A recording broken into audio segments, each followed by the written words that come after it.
Rugby Championship 2024 squads are out, folks, for the four competing countries.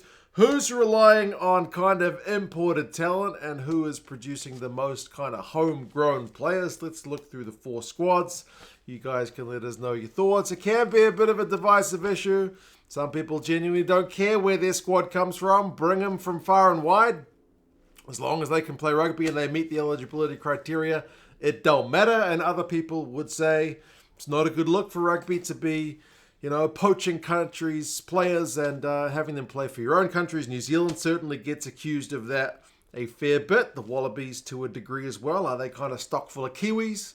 The Argentinians and South Africans have traditionally been homegrown, but is that the case for this one? If you want to check out the numbers and the details, check out the source article for this one, which is down at the America's Rugby News. That will be down in the description. It has a lot more detail than I'm going to go into here. But ultimately, the simple stories are the Argentinians, because their squad is 100% Argentinian born and raised. And same with the South Africans, 100% locally born and raised. The Beast used to be the guy who was the kind of non-locally born player in that squad, and sometimes Sebastian Cancellieri for the Argentinians, but neither of those guys are in the squads, funnily enough, with the Beast having retired a number of years ago and Cancellieri not being selected. So pretty simple storylines for those two. But what about the Kiwis?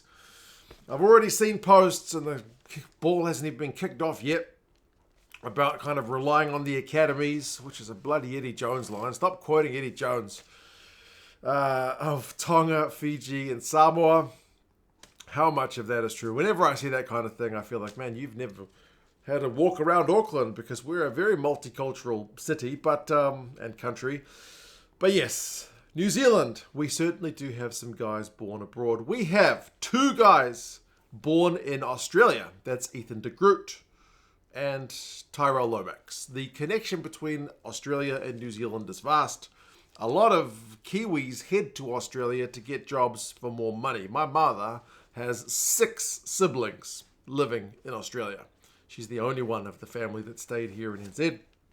But yes, some of them come back. Some of them play rugby when they come back. So Ethan de Groot came back from Australia as an infant.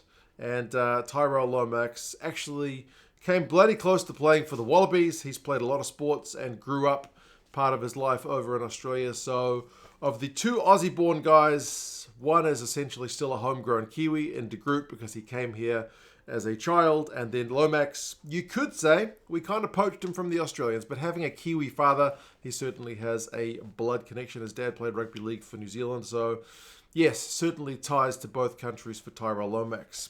We have 2 players born in Tonga. One is Ofa Tuangafasi and one is Samapeni Finau. Ofa Tuangafasi came to New Zealand at age 14 with his family, so it's not like he was poached to come to New Zealand. His family just moved to New Zealand from Tonga. You can argue whether 14 is old enough to have learned your trade as a rugby player, but he certainly didn't come to New Zealand as kind of a mercenary rugby player. Age 14. The author of the article, Paul Tate, has classified Ofa as still homegrown at age 14. I'll leave you guys up to make that decision yourself. But as I said, didn't come here for the purposes of rugby, came with his family. And Finau came to New Zealand at age 13.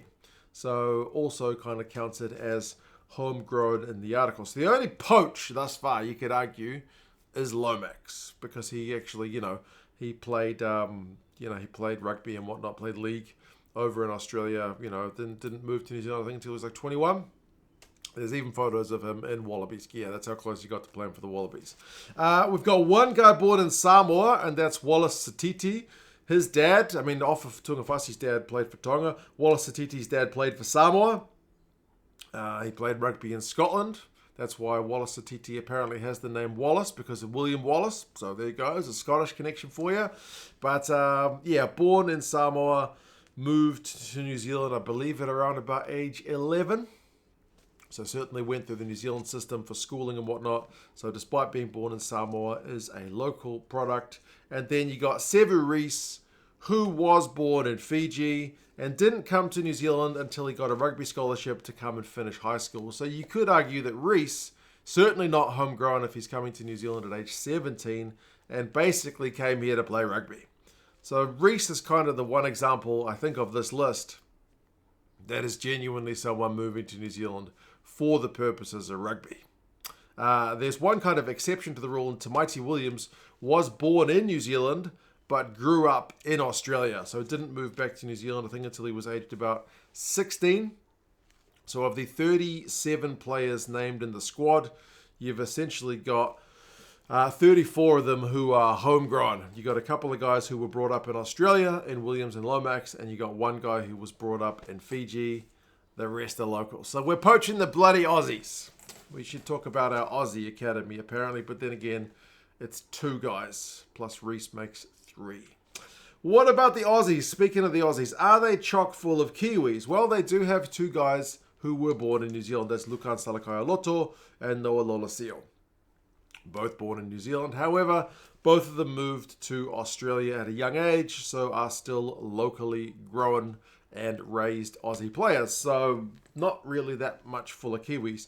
They do have one guy born in Tonga, and that's Taniela Tupou, who also spent some time here in New Zealand on a rugby scholarship, but essentially he played enough rugby in Tonga growing up to be classified as a homegrown Tongan player. So he is an import from Tonga via New Zealand. Hunter Paisami, he has actually kind of got the Kiwi connection despite the fact that he was born in Samoa. Born in Samoa but raised in New Zealand, went to Mangere College, which is just down the road from me. Well, down the road from where I grew up anyway. Moved to Australia at 17. So he's kind of like the opposite of a Lomax situation where despite the fact that he's raised here, he plays for them. Lomax was raised there, plays for us. So that's kind of your connection with Paisami. There's 2 guys who essentially came to Australia for the purposes of sports, and that's the 2 Fijian guys in Marika Korombete and Filipa Daugunu. Korombete came to Australia to play league and eventually converted over to union, and then Daugunu was essentially kind of recruited from being in the Fijian Sevens setup to play 15s up in Queensland. So those 2 guys came to Australia to play rugby. The rest of them either came as children, and Tupou, I guess, kind of came to play rugby as well. Paisami at 17, probably still a bit too young to be just playing for rugby, but certainly didn't get his rugby education in Australia. Then there's 2 guys with family connections. Jorgensen was born in England, but certainly raised in Australia. He went to one of the kind of, I think it's St. Joseph's, one of the private schools in Aussie. And then Tom Liner, born in Italy, raised in England, but then obviously signed a contract with the Reds to come back to Australia. He's got a Wallabies dad, so one's going to be kind of hard to argue that he's a poach, but he certainly didn't learn his trade initially in Australia because he was brought up in England, went to the Quins Academy and whatnot. So of the 36 players for Australia, 31 of them are homegrown. You got a couple of guys from Fiji in terms of where they learned their rugby, one in England, one in New Zealand, and one in Tonga. So there you go. Does that match with the stereotypes of what we have been largely kind of told in some social media posts? I don't think so. The numbers are probably a bit lower than expected. Personally, I don't put too much emphasis on where someone was born because it doesn't really matter. It's more where you learned your rugby that I think kind of grows your connection to a place. I have 2 kids and they were born in 2 different countries. So where you're born is just where you're born.